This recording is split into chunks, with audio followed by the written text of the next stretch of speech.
tuweze kusikiliza maonyo ambayo tunaonywa na watu wa Mungu. Na ndio ningetaka tuombe ili nianze. Baba mtakatifu, kupitia jina la Bwana wetu Yesu Kristo, tumesema ni asante sababu ya neno lako, ili tusiwe tunajisimamisha na akili zetu, ukatoa neno lako ili liweze kutuokoa. Baba letu, tunakuomba uweze kuwa pamoja nasi. Maneno haya ambayo tunaongea ni magumu kwa masikio ya wengi, lakini ni mepesi kupitia Roho wako Mtakatifu. Tusaidie tuweze kuyaamini, na ni katika jina la Yesu Kristo aliye Bwana na mwombezi wetu. Amina. Okay, asante. Hapa naona on Sunday tuliweza kuguzia hizi picha, na tulipoziguzia tukaona ni Danieli alionyeshwa hizi picha, na pia akaonyeshwa ni maono, akaambiwa ni maono ambao yatakuwa katika dunia, na haya maono ni lazima yatimie jinsi yalivyo. Na kuna jambo ya kushangaza sana, sababu siku ya leo hawa wanyama tuliona ni wanyama wanne ambao watatawala dunia. Tukaona mnyama wa kwanza ni simba, ako na mabawa, kwa hivyo anaenda upesi sana. Na ujue haya mambo ndio yametukibiza, imetuondoa kwa imani. Sijui kama wewe unaweza kuenda bio ya simba, na huyu simba ako na mabawa, anaenda na miguu, anaona miguu haitoshi, anakimbia na mabawa. Sijui kama wewe unaweza endanisha na yeye. Haiwezekani pasipo Roho Mtakatifu wa Mungu. Kwa hivyo huu ufalme wa kwanza tukaona ni ufalme wa Nebukadneza, na kuna wengi ambao walikoseshwa na Nebukadneza wakaabudu sanamu. Na tukaona hiyo hata siku ya leo watu wetu wamekoseshwa na huu ufalme, sababu hata huu ufalme unatawala siku ya leo, unatawala kupitia papasi, unatawala kupitia Mroma, unatawala kupitia mnyama wanne.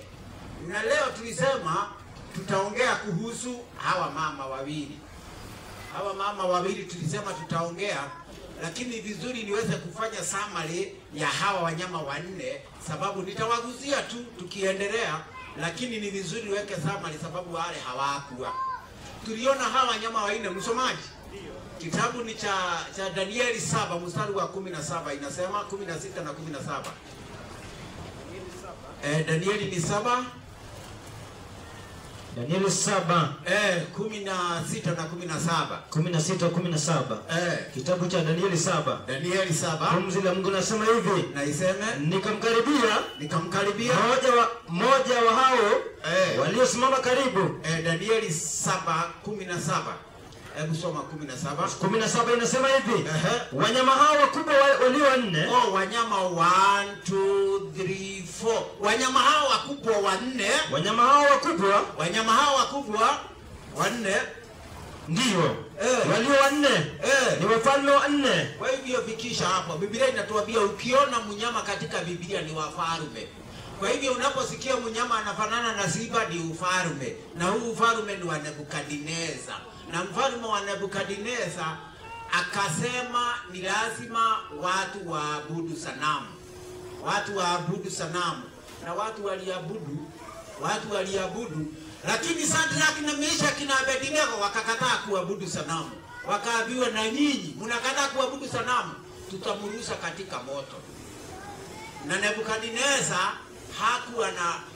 alikuwa serious, na ili waweze kutishwa wakaambiwa, huu moto ikiwa hamtatii sheria yangu, wewe watumishi wangu enda ile moto muwakishe mara 7. Sasa wanaona moto ikiongezewa inaongezewa inafika mara 7. Kwa hivyo ikiwa moto ilikuwa imefika hapa, sasa inaenda karibu kikiki ya stima na huko juu. Akaambiwa, unaona hiyo moto imeenda hivyo juu, msiposujudu sanamu mimi nitamrusha kwa hiyo moto. Lakini Shadraka na Meshaki na Abednego hawakukubali, walikataa. Lakini Mungu aliwaokoa. Msomaji? Ndio. 3:21. 3:21 kitabu cha Danieli. Inasema basi watu wao wakafungwa, wale wamevaa suruali zao. Kwa hivyo wakafungwa na suruali zao na kanzu zao. Kwanza hivyo unasikia suruali zao. Kwa hivyo ni kumaanisha hao walikuwa ni Shadrach, Meshach na Abednego, si ni wazee? Ndio. Kwa hivyo suruali ni za wazee, si trouser, si ndio? Ndio. Kwa hivyo hizo ndizo nguo za wazee.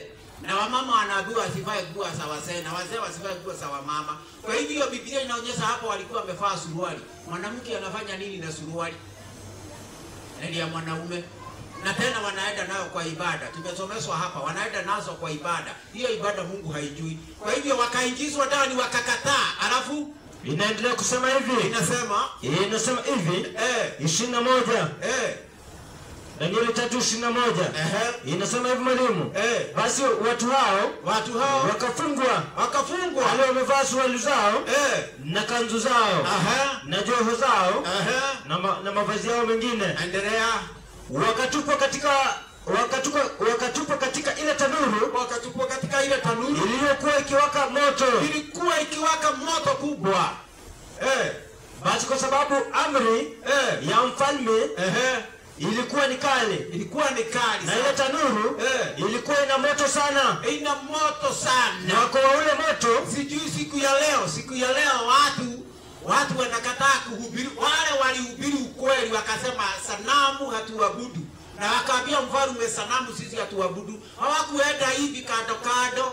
Ikiwa hao wa kwanza waliambia mfalme hawataabudu, nao wakaambiwa msipoabudu tutamrusha kwa moto. Unafikiria hiyo imani ilienda wapi? Sababu watu tulilalia ukweli na tunahubiri ukweli ambao dunia inautaka. Kwa hivyo hakuna kuteswa, kwa hivyo hakuna kudhihakiwa, kwa hivyo hakuna kurejectiwa, sababu nabii walisi pokea makontaina kutoka China. Na saa hiyo hata jugu hujawahi uza, lakini makontaina unapokea. Utapokea imeachwa na nani uweze kupokea? Kwa hivyo tunataka mambo ya uponyaji, tunataka mambo ya pesa. Hata kuna mwingine tuko hapa alikuwa anatabiria watu, wanawaambia pokeeni pesa. Roho ya mapesa ndio namuruhusia. Wa kanisa unaruhusia watu roho ya mapesa. Pesa ni kutafutwa, inatafutwa, si kuruhusiwa. Utaruhusiwa aje? Hata wakati ule pesa ilikuwa inacherejiwa. Wale walikuwa na mapesa mingi, wengine iliharibikia kwa majumba, badala watupe, afadhali iharibikia kwa nyumba. Na huyu mchungaji anakudanganya ati uruhusiwe mapesa, ati upate mapesa kwa makanisa. Hiyo ndio gospel ambayo inaenda kwa makanisa yetu. Ilianziwa na hawa walikataa.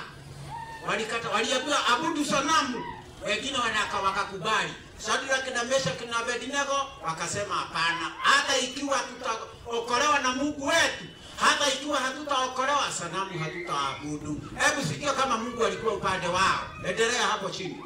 Inasema hivi, usikie hata ikiwa ni watatu. Na ujue hii amri ilikuwa dunia yote, hata huku Kenya hiyo amri ilikuwa ya huku, hata huku. Sababu Nebukadnezar alikuwa ni kiongozi wa ulimwengu. Kwa hivyo hiyo sanamu, na ndio aliita maliwali, akaita magavana wa kila taifa ili waende wakafanye launching ya hii sanamu. Kwa hivyo ikiwa kulikuwa viongozi Afrika, waliitwa wakaenda. Kwa hivyo watu watatu ndio walikubalia, wakasema sisi hatuabudu sanamu. Mungu alikuwa upande wao, sababu unajua watu wanasema siku ya leo, unajua tuko watu wengi, kanisa yetu iko na watu wengi. Mungu haangalii wingi, Mungu haangalii wingi, Mungu anaangalia ukweli. Endelea tusikie. Mstari wa 16. Ndipo Shadrach, Meshach na Abednego wakajibu kumwambia mfalme, Nebukadnezar, hamna haja kukujibu. Hakuna haja tukujibu katika neno hili. Hakuna haja tukujibu ati tutaabudu. Hakuna haja. Hata hapa nikuambie, hata hapa hivyo unaona tukihubiri. Mambo ile tunahubiri hatuogopi. Sababu hii ni Mungu amesema. Kama wao walisema haiwezekani, tunahubiri. Hata maaskari wanapita hapa wanaisikia, si ndio? Ndio. Hata wengine tunasalimia hapa. Ndio. Kwa hivyo tunaogopa nini? Na hiyo ndio ukweli. Sasa ukweli, na ni marafiki wetu, hata wao tunataka waokolewe, si ndio? Ndio. Wao watu waaminifu wa Mungu. Sababu hao wamewekwa umewekwa na Mungu. Ili ukileta shida hapa, tunaenda pale, unakuja unachukuliwa na gari unaenda. Kwa hivyo hata wao wanahitajika na Mungu. Kwa hivyo tuogope nini? Kwa hivyo Biblia inasema hebu enda tusikie kama Mungu alikuwa upande wao. Inasema hivi, kama ni hivyo, Mungu wetu tunayemtumikia. Enda 23 nasema hivi, na watu hao watatu, Shadrach, Meshach na Abednego, wakaanguka hali wamefungwa, wakarushwa kwa moto hali wamefungwa katikati ya ile tanuru. Kama unakubali kufungwa jela pale sababu umehubiri ukweli hapa, ama unasaka wewe wacha mimi, hao walikubali na wakafungwa na wakarushwa kwa moto. Halafu inasema hivi, katikati ya ile tanuru iliyokuwa inawaka moto. Ndipo Nebukadneza akastaajabu. Akainuka kwa haraka. Akanena. Akawaambia mawaziri wake. Je, hatukutupa watu watatu? Tulitupa watu watatu. Hali wamefungwa. Na walikuwa wamefungwa katikati ya moto. Tulitupa watatu. Wakajibu akamwambia, Mfalme. Kweli mfalme? Kweli ni kweli. Akajibu akasema, tazama mimi naona watu wanne. Sasa wewe Nebukadneza haangalii vizuri, anaangalia anaona watu wangapi? Watu wanne. Na waliruhusa wangapi? Watatu. Aliruhusa wangapi? Watatu. Na wanapata wangapi? Wanne. Hata siku ya leo si hawa malaika wamefungwa, kuna malaika wa Revelation 14. Malaika wa kwanza, malaika wa pili na malaika wa tatu. Na dunia imewafungia ili watu wasiweze kujua ukweli ulio na malaika wa kwanza, ulio na malaika wa pili, ulio na malaika wa tatu. Lakini sababu ya nguvu za Mungu tumeleta ujumbe huu ambao umefungiwa na makanisa. Shadrach, Meshach na Abednego walikuwa na ujumbe, ukakataliwa na dunia. Huo ujumbe ndio tumeleta wa Ufunuo 14. Ambao umefungiwa na dunia na tunakuja kulifiru hao malaika wanasema namna gani. Na ndio unasikia msomaji hapa ametuelezea mambo ya uibaji. Unajua siku ya leo watu wanataka uibaji. Huo uibaji unasema Mungu. Huo ni mzuri sana. Ilionyona ngaikereo onani ngaigwadelilelia. Si ndio? Kwa hivyo huo wimbo si unataja Mungu. Sababu unataja Mungu ni wa Mungu. Hapana. Sasa ni amri ya ngapi amefuja? Amri za kwanza 4. Si amefuja amri ya 9? Ndio. Amri ya 10. Amri ya 10 inasema tukanelilelie. Si ndio? Ndio. Ilionyona ngaikereo onani ngaigwadelilelia. Si ndio? Ndio. Si amefuja amri ya 10? Ndio. Lakini sababu unasikia ni mtu wa Mungu ati anaiba na jitanisha na Mungu na fikiria wimbo ni wa Mungu. Hutaki kuangalia wimbo unasema namna gani. Ndio tunaambiwa tuibe kwa akili na tuibe kwa roho. Kwa hivyo msomaji ametuambia. Kwa hivyo hawa malaika tumekuja kurifiru ukweli ambao umefichwa katika makanisa. Kwa hivyo mfalme wakawekwa huko, wakawekwa watu watatu, lakini wakaonekana wanne. Huyo wanne ni nani? Huyo wanne ndiye nataka kusikia. Huyo wanne alikuwa na pamoja na hao watatu. Huyo wanne alikuwa nani? Na Shadrach na Meshach na Abednego. Wanne alikuwa nani? Hiyo 23 wanne alikuwa nani? Inasema hivi. Akajibu akasema tazama mimi naona watu wanne. Tazama mimi naona watu wanne. Nao wamefunguliwa. Wanatembea katikati ya moto. Kwa hivyo wamefunguliwa watu wa huru wametembea katikati ya moto. Katikati ya moto. Hawana dhara. Na sura yake yule wanne. Ni mfano wa mwana wa Mungu. Ni mfano wa mwana wa Mungu. Ni mfano wa mwana wa Mungu. Kwa hivyo watu ambao wanasimamia Mungu katikati yao kuna Yesu, si ndio? Ndio. Ambao ni mwana wa Mungu. Kwa hivyo hata hapa Yesu wako tunapolifiru huu kweli. Na ndio unasikia huyu mwenzangu si amesema kuna maibada aina nyingi. Hizo ni za uongo. Na ndio huyu malaika wa kwanza aliwaambia namna gani? Huyu malaika wa kwanza. Huyu malaika nafanya summary. Huyu malaika wa kwanza aliambia dunia namna gani? 14:6 Kisha nikaona malaika mwingine akiruka katikati ya mbingu, mwenye injili ya milele, awahubiri hao wakao juu ya nchi, anahubiri wakao juu ya nchi, na kila taifa, na lugha, na jamaa. Akasema kwa sauti kuu, mcheni Mungu na kumtukuza. Mcheni Mungu na kumtukuza.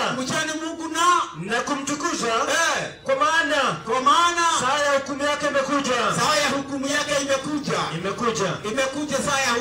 Saa ya hukumu ya Mungu imekuja. Si itakuja. Saa hii tunaongea na nyinyi. Biblia inasema saa ya hukumu ya Mungu imekuja. Na huo ni unabii, ulikuwa unabii. Na saa ya hukumu ya Mungu imekuja. Ilikuja lini? Ilikuja 1844. Saa hii tunaendelea na hukumu. Unajua watu wanafikiria ati Yesu atakuja aanze kuambia watu, wewe haukuwa mzuri, wewe haukuwa mbaya, wewe ulikuwa mbaya, kuja pande hii. Saa hii tunaongea hukumu, ndio inaendelea, inaitwa ya upelelezi. Yesu hakuji kuhukumu, Yesu anakuja msomaji. Mathayo 25 mstari wa 31. Sikia, Yesu atakuja akiwa amemaliza kuhukumu, anakujia watu wake. 25:31. 25:31. Kitabu cha Mathayo. Tusikie. Inasema hivi. Hapo atakapokuja mwana wa Adamu. Kwa hivyo Yesu hapo atakapokuja mwana wa Adamu katika utukufu wake, na malaika watakatifu, atakuja na malaika na utukufu, wote pamoja naye, ndipo atakapoketi katika kiti cha utukufu wake, na mataifa yote watakusanyika mbele zake, naye atabagua kama vile mchungaji abaguavyo kondoo na mbuzi. Kwa hivyo wakati Yesu atakuja sasa ni kubagua. Anachukua watu wake, anaenda na wao, hao wengine wanaachwa sababu walikataa ukweli wa Mungu. Kwa hivyo Yesu hakuji hukumu ni kuendelea, na inifati hukumu ni kuisha, inaisha. Hukumu ilianza 1844. Usikie watu wanaojua Biblia. Hapa unaona hii Biblia iko na mahesabu mingi sana, na hiyo mahesabu na kuambia iko hapa. Hukumu ya Mungu ni kuisha, inaisha. Hukumu ya Mungu ni kuisha, inaisha. Na hebu nikuambie, hukumu ya Mungu ikiisha, ilianza na tuliweza kuelewa. Watu wale wa Mungu ambao wanaelewa waliweza kuelewa. Hukumu ya Mungu ni kuisha, inaisha. Yesu arudi mara ya pili. Na ndio tunaambia watu wamsujudie Mungu aliyeumba mbingu na nchi. Tuliambiwa na Biblia hivi, tutakapoona Jerusalemu ikijengwa, tuanze kuhesabu hapo. Na Jerusalemu ilianza kujengwa mwaka wa 457. Mwaka wa 457 tukaambiwa kutoka hapo tuanze kuhesabu miaka 2300. Miaka 2300. Hiyo ni kitabu cha Danieli. 8 mstari wa 14.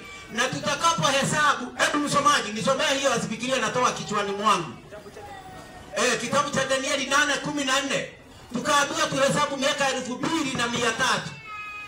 Hiyo tukihesabu hiyo miaka, pahali itaishia hivi, hukumu inaanza.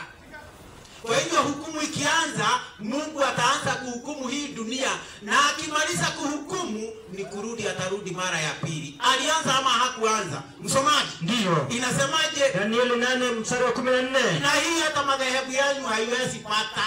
Hii haiwezi pata sababu walifukia ukweli wa malaika wa kwanza na malaika wa pili na malaika wa tatu. Sema Biblia. Akamwambia hata nyakati za jioni na asubuhi 2300 na 300 ndipo patakatifu. Kwa hivyo miaka 2300 itakapoisha ndipo patakatifu patakapotakaswa.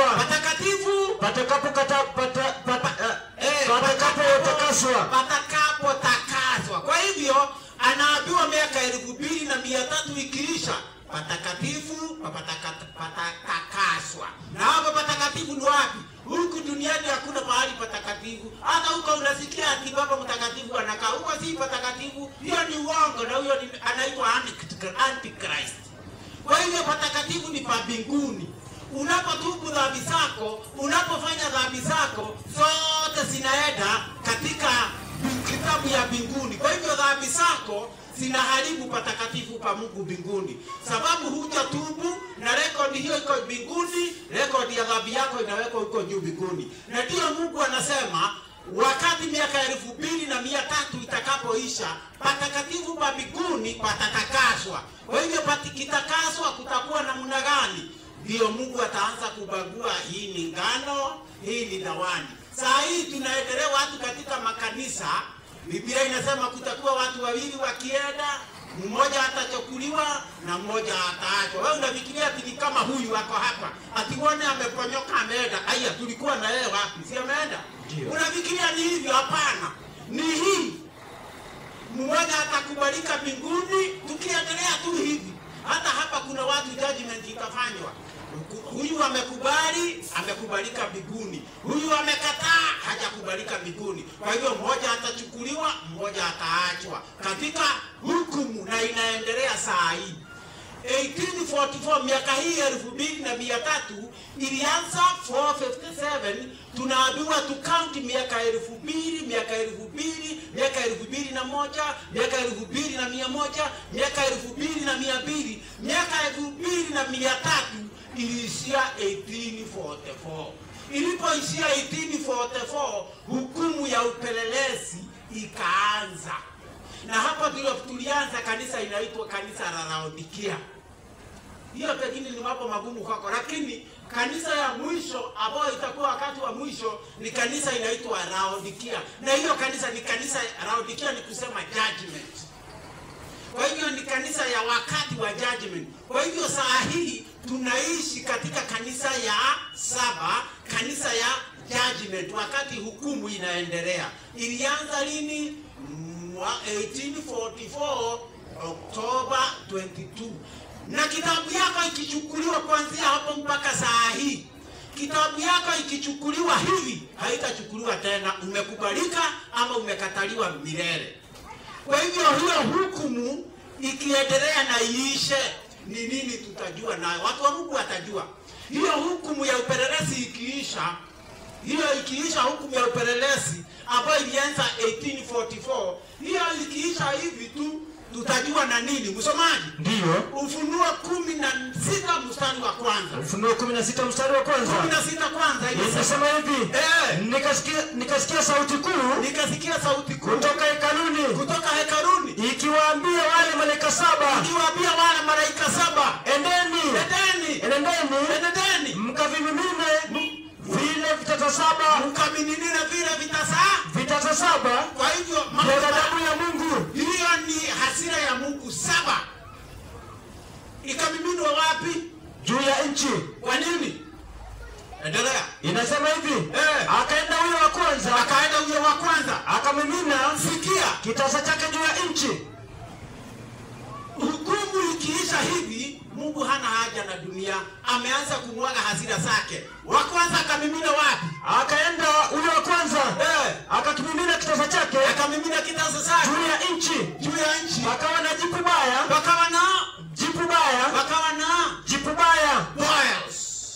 Boils. Mahoha. Adole mazaba ya jiamunyama. Walikuwa Jumapili leo. Woi. Sio mimi nasema ibada ya Jumapili. Hiyo ulienda. Sikia. Hiyo mapigo ya Mungu ya kwanza itapiga wale walikuwa naenda kanisa Jumapili. Sio mimi nasema, ni Biblia. Soma. Akaenda huyo wa kwanza. Jumapili ni ya uongo. Akaenda huyo wa kwanza. Akakimimina kitasa chake juu ya nchi. Pakawa na jipu baya. Bofu. Juu ya wale watu. Walikuwa wanafanya nini? Wenye chapa ya huyo mnyama. Kwa hivyo walikuwa na chapa ya nani? Ya huyo mnyama. Na wale. Si walikuwa na chapa? Ndio. Chapa ni nini na Kiswahili? Ni alama. Ndio. Walikuwa na alama ya yule mnyama. Ya mnyama. Msomaji? Ndio mwalimu. Sikilia hapo, tutaendelea. walikuwa, sikia, jambo la kwanza walikuwa na alama ya yule mnyama, si ndio? Ndio. Ni sign of the beast, si ndio? Ndio. Walikuwa na sign, si ndio, ya yule mnyama? Ndio. Kwani kuna ya Mungu, ili sababu hao wamepigwa sino wale wako na ya mnyama? Ndio. Ya Mungu ni gani sign? Ya Mungu ni gani? Alama ya Mungu, sababu hao wamepigwa wakiwa na alama ya mnyama. Alama ya Mungu ni gani? Soma kitabu cha Mwanzo, Exodus 31:12. Kitabu cha Kutoka 31:12. Kitabu cha 31 mstari wa 12. Inasema. Kitabu cha Kutoka. Pumzi la Mungu nasema hivi. Inasema. Bwana akasema na Musa na kumwambia. Kisha nena. Akamwambia kisha nena. Akamwambia. Inasema hivi. Akamwambia. Kisha nena wewe na wana wa Israeli. Kisha nena wewe na wana wa Israeli. Nakuambia. Mtazishika sabato zangu. Utazishika sabato zangu. Kwa hivyo sabato ya Mungu watu watazishika. Ambao ni Waisraeli. Usifikirie ni Waisraeli kwa kuwa ni ishara. Ni sign kati ya mimi na nyinyi katika vizazi vyenu vyote. Kwa hivyo sabato ni ishara ya Mungu. Sabato ni sign of God. Sabato ni alama ya Mungu. Kwa hivyo usipokuwa na sabato uko na nini? Alama ya mnyama. Ni alama ya mnyama. Ndio. Na ni kweli. Sabato alama ya mnyama, sabato ya Mungu. Unajua watu wanasema sabato ni ya Waisraeli. Si hapo imeambiwa Israeli? Ndio. Si imeambiwa Israeli? Ndio. Sasa sabato ni ya Waisraeli ama ni ya watu? Imesema hivi mwalimu. Inasema. Imemaliza ikisema hivi. Fungo ambalo nimemaliza kusoma. Imesema hivi. Inasema. Kisha nena wewe na wana wa Israeli. Nakuambia. Hakika. Mtazishika sabato zangu. Kwa kuwa ni ishara kati ya mimi. Ishara kati ya mimi na nyinyi katika vizazi vyenu vyote. Vizazi vyenu, baadhi ya vizazi hapana, ni vizazi vyote. Kwa hivyo vizazi vyote ndio. Sign yao ni nini na Mungu? Ni sabato. Kwa hivyo ukiwa una sabato wewe wa Mungu? Hapana. Kwa hivyo ni mimi nasema? Ni Biblia. Waebrania 4 mstari wa 9. Waebrania 4:9 kitabu cha Waebrania 9. Kwa mzee wangu unasema hivi. Usijitokeze, hata ukijitokeza kwenda kanisa Jumapili unajitokeza bure. Afadhali uende ukula sabusa hiyo Sunday, uende uswim, uende ufanye, sababu hiyo ibada Mungu haijui na utakufa. Wakati wa judgment tutasoma utauawa sababu ya kutoshika sabato ya Mungu. Unashika alama ya mnyama. Sabato ya Mungu hiyo ndio siku ya ibada. Waebrania 4 mstari wa 9. 4:9. Inasema hivi. Naiseme. Basi imesalia raha ya sabato. Raha ya sabato kwa watu wa Mungu. Raha ya sabato kwa watu wa Mungu. Imesalia raha ya sabato kwa watu wa Mungu na watu wa Shetani. Kwa hivyo ikiwa kuna watu wa Mungu, kuna watu wa Shetani, si ndio? Ndio. Mtu yeyote anakataa sabato ya Mungu, Biblia inasema hiyo ni ishara ya watu wa Mungu. Hebu rudia hiyo fungu nisiwe kama ni mimi nasema. Umesema hivi mwalimu. Umesema basi imesalia raha. Raha ya sabato. Raha ya sabato kwa watu wa Mungu. Hiyo ndio. Na hiyo sabato hiyo ndio muhuri. Kwa hivyo enda Revelation sasa. Revelation 16. Kwa hivyo malaika wa kwanza akaenda akamimina kitasa yake, alitumwa na Mungu, enda uwapige. Niliwaambia sabato waikubali. Na walienda huko kwa makanisa Jumapili kupokeza watu uponyaji. Hiyo uponyaji wenu mtajua ni mimi Mungu naponya. Enda uwapige na jifu wote jifu ama nini? Wapige na boil.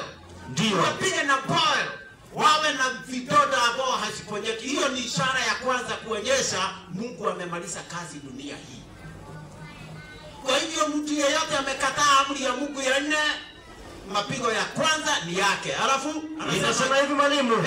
Inasema hivi. Inasema juu ya wale watu wenye chapa ya huyo mnyama, wenye chapa ya yule chapa ya yule mnyama mnyama. Wako na siku ya yule mnyama, si ndio? Ndio. Na tumesikia mnyama hapa ni nani? Na wale wenye kuisujudia sanamu yake.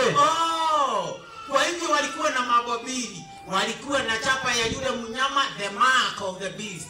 Na pia waliinamia ile sanamu yake. Sanamu ni nini tutaona. Kwa hivyo tulisikia haya, walikuwa na alama ya yule mnyama, si ndio? Ndio. Na mnyama tumesoma Danieli, wanyama hawa wanne ni wafalme, si ndio? Ndio. Kwa hivyo walikuwa na sabato ya uongo ya yule mfalme wa nne. Ndio. Si ndio? Ndio. Na tena wakaabudu sanamu yake, si ndio? Ndio. Sanamu yake ni nini? Sanamu ni nini? Hebu nisomee kitabu cha Wakolosai 1 mstari wa 14. Wakolosai 1:14. 1:14. Kitabu cha Wakolosai 1:14. 1:14. Iseme pumzi la Mungu inasema hivi, ambaye katika yeye tuna ukombozi, yaani msamaha wa dhambi, naye ni mfano wa Mungu asiyeonekana, Kwa hivyo Yesu ni mfano wa Mungu asiyeonekana, si ndio? Ndio. Kwa hivyo Yesu anafanana na nani? Na Mungu. Kwa hivyo naye wale watakuwa wanapigwa na mapigo ya Mungu. Ya kwanza walikuwa na chapa ya mnyama, ndio, na sanamu yake, si ndio? Ndio. Kwa hivyo sanamu, the image of the beast. Kwa hivyo hao walikuwa wana mambo yanafanana na huyo mfalme huyu. Kwa hivyo ni watoto ambao wamesaliwa wanajiita wa Protestanti. Kuna wa Protestanti wanajiita Orthodox, kuna wanajiita Catholic, si Protestant. Catholic wameprotest kutoka kwa Mungu. Catholic walichukua mambo ya Mungu wakapigisha soma sauti yote. Mungu anasema mimi nasamehe dhambi, na yeye akasema hapana, hata mimi nasamehe dhambi. Kwa hivyo hao waliprotesti kwa Mungu. Nao wa Protestanti wakasimama wakasema hatutaki hao wa Catholic wanafundisha uongo. Sasa walipotoka, badala waendelee na kufundisha ukweli, wakaenda wakasimama, hawakufundisha ukweli tena. Wakawa sasa wako na mafundisho yanafanana na Wakatoliki. Sasa wanaitwa the image of the beast. Kwa hivyo ni wa Protestanti ambao wamesaliwa na Roma na wana mafundisho yanafanana na yeye. Kwa hivyo huyu Muroma anafundisha siku ya kwanza ya juma ni Sabato. Sio mimi nasema, ni wao. Tuko na dhibitisho hapa. Na dunia yote inatusikia tukisema hivyo. Waroma ndio walibadilisha Sabato. Walipobadilisha Sabato, na watu hawa wengine wa Protestanti, badala ya kuenda kukataana na hiyo mambo Sabato ya uongo, na wao wakachukua Jumapili, hawakuiacha, wakaendelea nayo. Kwa hivyo wako na the image of the beast.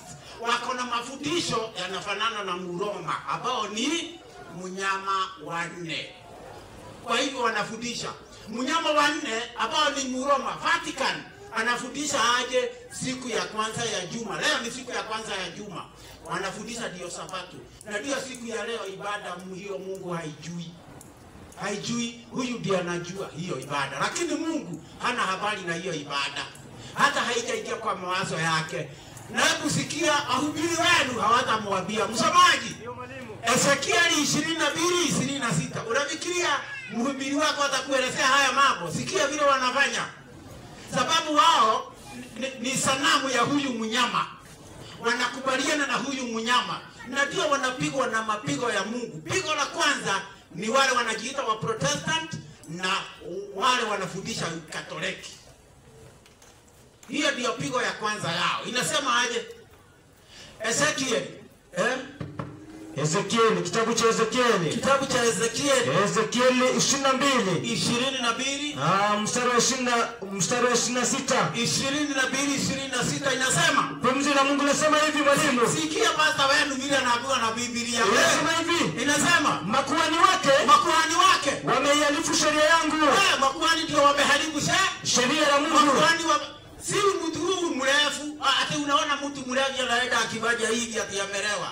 Huyo hajaharibu maneno ya Mungu, imeharibiwa na mapastors. Hao ndio wameharibu. Na wengine ni matapeli, akina Uhuru, huyo ni nabii wa uongo na watu wengi wanamfuata. na Kanyari na Wajiro na wengineo. Hao wote ni manabii wa uongo. Hao wote ni manabii wa uongo na wanakosesha watu wa Mungu. Kwa hivyo sema makuhani wake, sikia hao makuhani wamehalifu sheria yangu. Wamehalifu sheria ya Bwana, wanakuambia Sabato iliisha. Amri ya Mungu ameandika na kidole hivi iishe. Inasema hivi, na iseme makuhani wake wamehalifu sheria yangu. Wamehalifu sheria yangu. Wametia unajisi vitu vyangu vitakatifu. Wametia unajisi vitu vyangu vitakatifu. Hawakuweka tofauti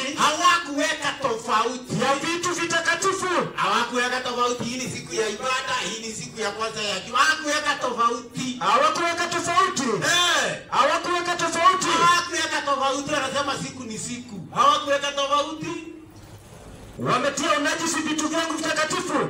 Mambo yote ya Mungu ambao ni wanatia unajisi. Hawakuweka tofauti ya vitu vitakatifu na vitu vya kutumiwa siku zote. Hawakuweka tofauti ya vitu vitakatifu na vitu ya kutumiwa siku zote. Wanakuambia ukule nguruwe. Anakuambia ukule nguruwe, si ndio? Ndio. Tutakuja kuenda Sabato. Kusema hivi, wanakwambia wala hawakuwafundisha watu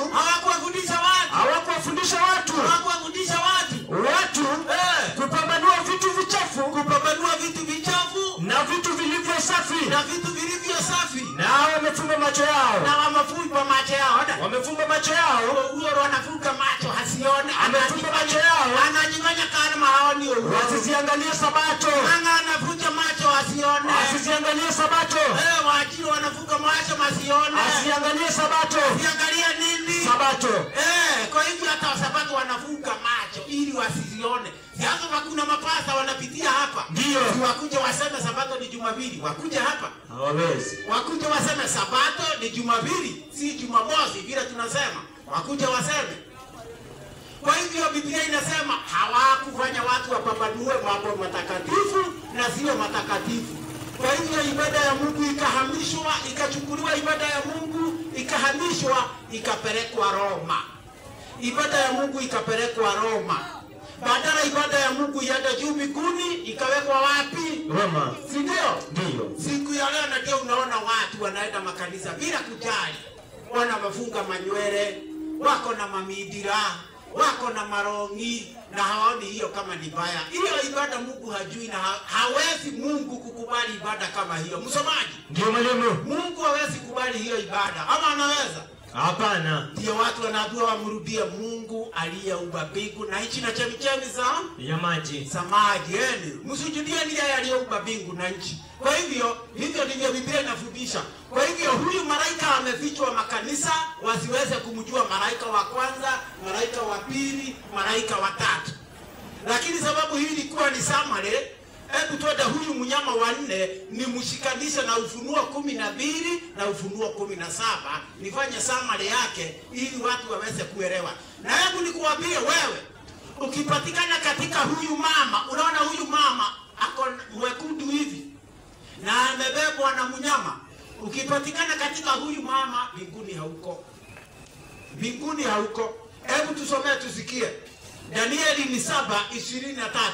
Huyu mnyama wa 4 na ni ufalme wa 4 atafanya nini na nini na nini, ili sasa tukuje kwa Revelation 12 na 17. Danieli 7:23. Inasema hivi katika 7:23 kitabu cha Danieli. 7:23 Danieli 7:23. Akanena hivi. Huyo mnyama wa 4 atakuwa ni ufalme wa 4 juu ya dunia. Mnyama wa kwanza, wa pili, wa tatu, wa 4 atakuwa ni mfalme wa 4 juu ya dunia. Kwa hivyo dunia ikiisha itatawaliwa na wafalme wa 4. Na saa hii tunaongea tumepita malaika wa kwanza, tumepita wa pili, tumepita wa tatu, tuko utawala wa ufalme wa 4. Na ufalme huu ukimalizika ndio Yesu anarudi. Ufalme huu wa 4. Na ufalme huu wa 4 utafanya namna gani? Endelea. Yule mnyama wa 4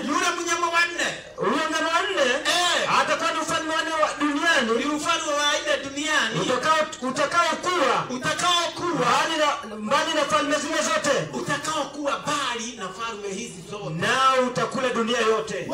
Tunaambiwa huyu utatengeneza economy. Utakula dunia yote. Hapana, wewe utatengeneza pesa iwe mzuri. Utaiharibu. Hapana, nitakuwa na madonge huku. Hapana. Mapesa utafanya nini? Utakula dunia. Dunia inakulwa na huyu mnyama wa nne. Hebu nikuambie, Roma amekula dunia, amemaliza. Mroma amemaliza dunia hii, na ndio mfalme huu wa nne. Na utakula dunia yote. Na amejiingiza ili usimjue. Huyu mfalme wa nne amekuja akatengeneza kanisa inaitwa Catholic.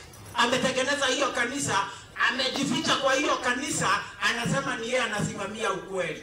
Kwa hivyo akijificha hivyo, anakuja anaharibu. Si aliua Magufuli? Ndio. Mfalme huyu aliua Magufuli. Magufuli aliambiwa, wewe tunataka useme corona iko dunia yote kama wafalme wale wengine. Mroma. Magufuli akasema hapana, mimi sitakubali, hiyo ni uongo. Woi, alikuliwa akararuliwa hivi. Aliraruliwa. Tena akaambiwa, wewe kwanza umekuwa na hiyo corona. Alafu atamaliza dunia. Inasema hivi. Inasema hivi. Na utakula dunia yote. Atakula dunia yote na kuikanyaga. Kwa hivyo hata hapa Maimahio amekula dunia na akaikanyaga. Huyu hana huruma na kuivunja vipande. Anakula dunia na anaikanyanga na anaivuja vipande. Si hata sasa hivi tumefuja tuko na East Africa, si ndio? Ndio. Inaitwa komeza na nini? Kwa hivyo anakuja anatugawanya. Wewe nataka muende East Africa, na wewe nataka muende huku, na wewe nataka muende huku. Kwa hivyo dunia imegawanywa na yeye ili aweze kuikula vizuri. Anaikanyanga. Na mpaka saa hii usifikirie unga utarudi chini. Unga hairudi chini. Usifikirie school fees. Sisi anasema unajua hakuna pesa. Kuna pesa ya kusomeza hata watoto, lakini anasema ili wewe usibuke. Hakuna pesa, wazazi warudi kujifanyia wao wenyewe kusomesha watoto. Huyo ili pesa yako itolewe kwa mkono, na Ruto asipofanya hivyo atauawa. Kwa hivyo usifikirie ni mambo. Huyu mnyama ni hatari. Huyu mnyama anakanyaga dunia na anaifuja vipande. Kwa hivyo na ndio hata sisi hatutaki kujiunganisha na madhehebu ambayo iko na uongo. Tumejitenga na madhehebu, na hata wewe tunataka ujitenge na madhehebu ili ukuje tumwabudu Mungu ambaye aliumba mbingu na nchi. Tunakuwa pale Sedi. Ukikuja Sedi every Saturday kuanzia saa 3 utatupata hapo. Ukuja tumwabudu Mungu vile inastahili. Kwa hivyo sema tusikie na habari za zile pembe 10. Kwa habari za zile pembe 10 katika ufalme huo. Huyu mnyama ako na pembe 10.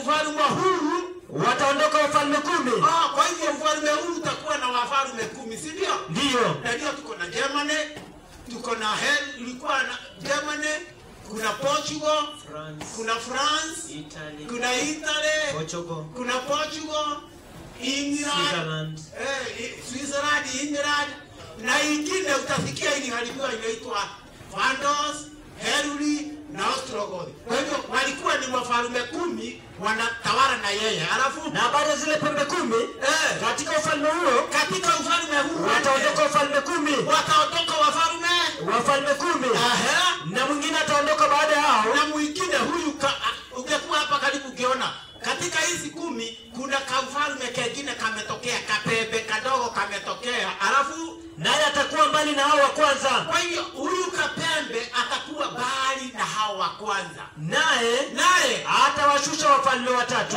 Tunaambiwa huyu kapembe haka kadogo usicheze nako. Anashusha watatu, anawaondoa watatu. Wakitoa watatu, si walikuwa 10? Ndio. Ameondoa watatu. Ndio. Amebakia ngapi? G7. Si ni G7? Watu 7, si ndio? Ndio. Kwa hivyo wafalme 7 ambao ni G7 ndio iko mpaka sasa anatawala, na ndio nasikia tunasema kuna G7. Hata ukisikia akisema G8, hiyo G8 ni ya uongo. Ni G7. Kwa hivyo anatawala akisaidiwa na hao ambao ni wafalme 7 wako na nguvu ya viwanda. Kwa hivyo anatawaliwa na hao. Na haka kapepe kadogo ndiko kalitokea. Haka kapepe kadogo ndio kalifanya hivi. Kalifanya namna gani kapepe kadogo? Naye atanena maneno. Kwa hivyo huyu atanena maneno. Atanena maneno kinyume chake aliye juu. Atanena maneno kinyume chake aliye juu. Kwa hivyo ananena maneno kinyume. Mungu anasema mimi ni Mungu. Mwenyezi, Baba Mtakatifu. Na yeye akasema aje, mimi ni Mungu, anasimama dunia hii kwa niaba ya Mungu. Kwa hivyo niitwe Baba Mtakatifu. Kwa hivyo huyu anasimama kwa niaba ya Mungu na ni wa uongo huyu. Alafu naye anasema kinyume cha Mungu. Mungu anasema kubatizwa ni kusamishwa ndani ya maji. Na yeye anasema hapana, unanyunyisiwa, unafanya irrigation, si ndio? Ndio, kwa kichwa. Kwa hivyo Mungu akisema, hebu msomaji, turudi hapo. Enda Wakolosai 2:13. Kwa hivyo Biblia inasema hivi katika ubatizo, na yeye anasema uongo. Anasema kinyume cha yule aliye juu. Kwa hivyo anasema kinyume. Kwa hivyo Mungu akisema samisa, yeye anasema namna gani? Wakolosai 2:12. 12 nasema hivi. Iseme. Mkazikwa pamoja naye. Wewe mkazikwa pamoja naye. Katika ubatizo. Hapana, ukanyunyisiwa. Mkazikwa pamoja naye. Na yeye akanyunyizia kwa kichwa. Kwa hivyo Biblia inasema mkazikwa pamoja naye wakati wa ubatizo. Ulipobatizwa ni kuzikwa. Na yeye anasema ni kunyunyisiwa, unanyunyisiwa maji hapa. Kwa hivyo anasema kinyume na Mungu. Anasema kinyume na Mungu. Sasa rudi sasa Danieli. Sasa enda Danieli anasema kinyume. Mungu akisema Sabato ni Jumamosi, na yeye anasema ni Jumapili. Inasema hivi. Inasema hivi. Naye atawadhoofisha watakatifu wake aliye juu. Watakatifu wa Mungu watadhoofishwa. Oi, watu kiroho hawana kitu. Wanaenda kugongwa, wanagongwa, wanamalizwa huko makanisani, wanaangushwa. Mtu akitoka huko hajasomewa neno, ni kuibaiba huko na ni kurukaruka, wanarukaruka, anaangushwa huko, anagogeshwa viti, na huyo mtu ametoka bila kukula neno. Kwa hivyo anadhoofika. Unaona mtu ni mzuri na masuti na nini, lakini ukimuuliza mmehubiriwa nini? Wewe kulikuwa na roho kanisa, tumeangushwa, kulikuwa na roho. Hiyo ni uongo. Hiyo haiwezi kusaidia katika kiroho. Kwa hivyo wao, Biblia hapa inasema atanena kinyume na adhoofisha watu. Ndio watu hawajui Sabato, ndio wanasema siku ya ni siku.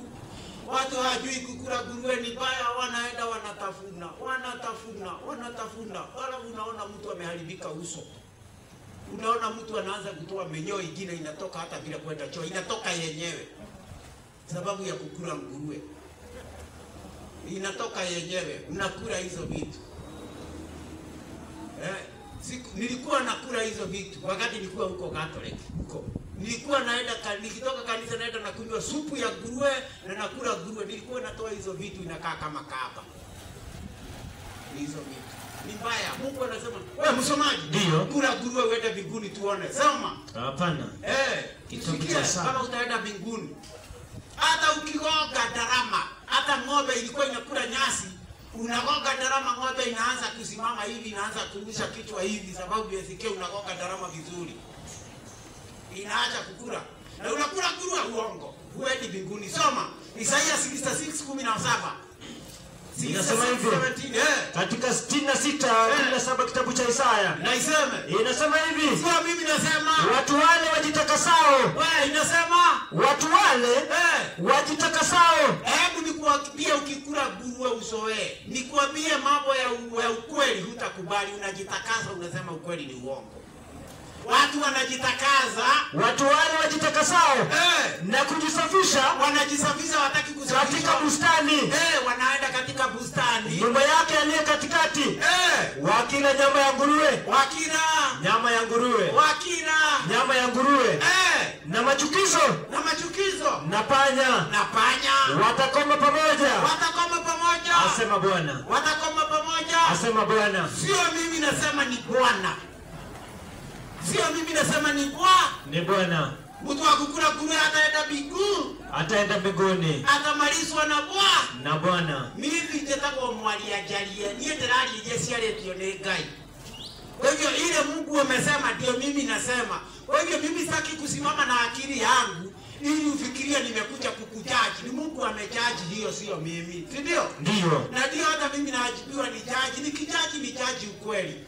Rudi katika Danieli. Atanena kinyume cha Mungu aliye juu, aliye juu, naye atawadhoofisha watakatifu wake aliye juu. Atadhoofisha watakatifu walio juu wake walio juu. Naye ataazimu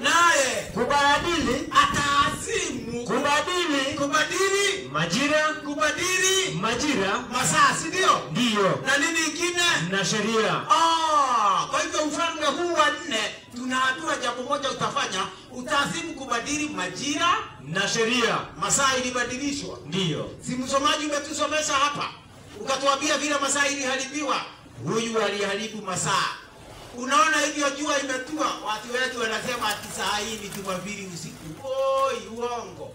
Saa hii watu wa Mungu wameingia. Sisi kulingana na Biblia tuko Monday sababu jua imetua.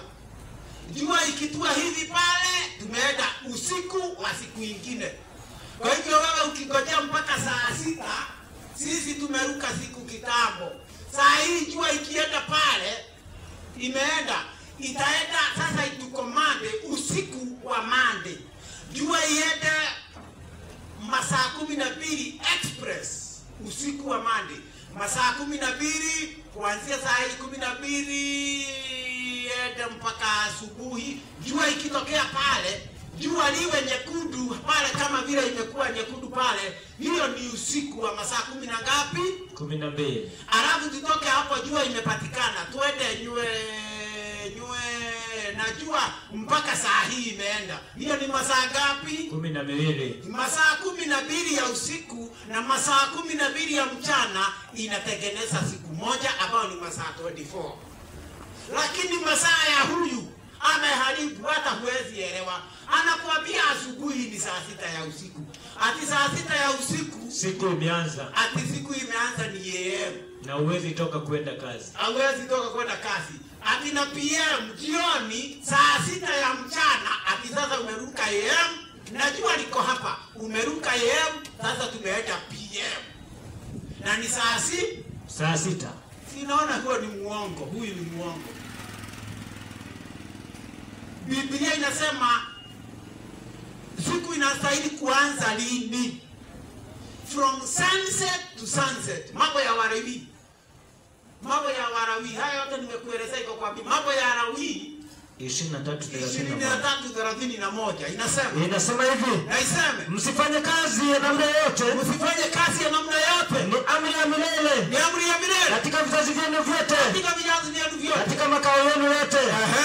Itakuwa kwenu sabato ya kustarehe kabisa. Sabato ya kustarehe kabisa. Nanyi mtazitesa nafsi zenu. Siku ya kenda ya mwezi wakati wa jioni.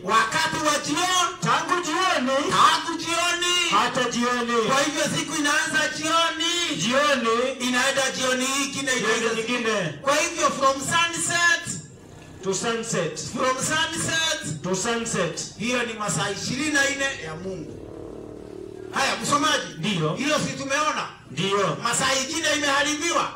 Hiyo masaa, hebu tuangalie saa hii ni saa ngapi? Huyu amekuja ameharibu masaa kabisa. Ili watu hata wasijue saba zinaanza wapi. Ili waweze kuingizwa sade vizuri, wanachanganyikiwa. Si hata siku ya leo anasema, sisi hatujui siku ya 7 ni gani? Sisi hatujui inaanza wapi?" Tunajua Biblia iko hapa inasema. Kwa hivyo watu wakisema hawajui ni vile hawatafuti kwa Biblia, kwa neno la Mungu. Hebu sikia. Saa hii ni saa ngapi? Saa hii ni saa 12:25. Huyu mnyama wa 4 akaharibu masaa. Na hii masaa aliharibu akaileta hapa kwa 666. Si hapo ni saa 12:25. 12:25. Ndio. Imejiandika ngapi? Imejiandika 12. Si ni 12? Ndio. Hiyo ndio saa 12. Ndio. Kwa hivyo moja ya Biblia ni moja. 2 ya Biblia ni 2. 3 ya Biblia ni 3. Na ya huyu mnyama 12 yake ni ngapi? Ni 6. Angalia saa yako. Saa hii yako imeandika 6 na ya Biblia inasema 12. Saa 12 sababu ni masaa 12 imeisha ya mchana. Masaa 12. Kwa hivyo Biblia inasema ni saa 12 sababu masaa 12 imeisha. Kwa hivyo ya huyu mnyama ambao watu wanafuata anaambiwa ni 6, si ndio? Ndio. Sasa 12 12 kwako imejiandika 6 aje badala iandike 12. 12 ilikuwa aje ikawa ni 6? 12 ilikuwa 6 lini? 6 ni ya huyu mnyama. Ndio. Na ya Mungu ni 12. Ndio. 12 toa ya huyu mnyama ni ngapi? Inabaki 6. Zinabaki 6. Ndio. Kwa hivyo masaa ile uko nayo iko kwa huyu mfalme wa 666. Wewe unafikiria ati 6 ni kukuja itakuja uwekwe. Unangojea hiyo, uko tayari, uko ndani yake. Sababu ikiwa wewe ni wasade uko ndani ya 66. Sababu uko na mafundisho ya 666. Ikiwa saa yako unasoma tunasema 6 ni 12 ni 6 ati ni Kiingereza, uko ndani ya huyu mnyama 666 na ndio unatoa 12 unatoa 6 inabaki 6. Si ndio? Ndio. Tukitoka 12 tunaenda sasa tuanze saa 1 usiku 1, si ndio? Ndio. Si ni saa 1 usiku ni 1 2 3. Ndio. 12, si ndio? Ndio. Haya, tukienda saa 1 ya Mungu ni 1 ni ngapi? Ni 7. Na 1 ya watu wa dunia ni ngapi? 1 ya Mungu ni 1. 1 ya Mungu ni 1, si ndio? Ya dunia ni 7. Na 1 ya dunia kwa ni 6 ni ngapi? Ni 7. 1 ilikuwa aje ikawa 7? 1 ilikuwaje ikawa 7? Ikiwa 1 ni 7 ilikuwaje? Nifanyie hiyo hesabu. Haya, si ya dunia ni 7? Ndio. Na ya Mungu ni 1? Ni 1. Si 1 utoe kwa 7? Inabaki 6. Si inabaki 6? Ndio. Kwa hivyo amekuja 6, hiyo ingine ni ya huyu. Kwa hivyo masaa yote ukitoa hata twende saa 4. Saa 4 ni ngapi ya Mungu? Saa 4 ni 4. Na 4 ya dunia ya huyu mnyama ni 10. 10 yotoa 4. Inabaki 6. Si unaona uko na 6 hata ndani yako. Wewe unangojea 6 ikakuja mpaka siku ya ibada. Si unaona siku ya ibada, Mungu anasema siku ya ibada ni siku ya siku ya 7. Na yeye anasema aje huyu siku ya kwanza ya juma. Ati siku ya kwanza ya juma ndio siku ya ibada. Leo ni siku ya kwanza ya juma. Ndio watu wamevaa tai wakienda kanisa. Siku ya kwanza ya juma. Na watu wa Mungu wanaenda siku ya siku ya 7. Na watu wa dunia wanaenda wa mnyama wanaenda siku ya kwanza ya juma. Ibada ya Jumapili. Hebu nikwambie ndugu yangu, uruke juu, uende chini. Ukubali, ukatae ibada ya Jumapili, tutakwambia hiyo Mungu haijui na hajui na haijui. Na ibada hiyo ikiwa Mungu anaikubali, hata Kaini anastahili kukubaliwa yake. Hata Kaini sababu yake ilikataliwa, hata hii Mungu hatakubali. Sababu Mungu ni Alfa na ni Omega. Haijalishi ni watu wengi namna gani. Haijalishi ati mama hiyo ni watu 4 wa Saturday. Na sio Saturday tu. Usifikire watu wote wa Saturday ni wa Mungu. Uongo, waliharibu, hata wao waliharibu. Si kusema ati sababu wewe ni wa Saturday peke yake. Unastahili kuchukua amri za Mungu zote 10 including Sabbath. Kwa hivyo hapa hatukuji kutetea watu wa Saturday wote. Hapana. Kuna wengine wamejiunga na mafundisho ya Saturday. Kama wa SDA wako na Trinity. Mungu yule ameabudiwa siku ya leo. Huyo Mungu ndio wa SDA wako naye kwa kanisa. Ni fundisho lao la pili. Kwa hivyo siku ya Jumapili sasa wameachana tu na siku. Wao wanaenda Jumamosi lakini Mungu wao ni Trinitarian God.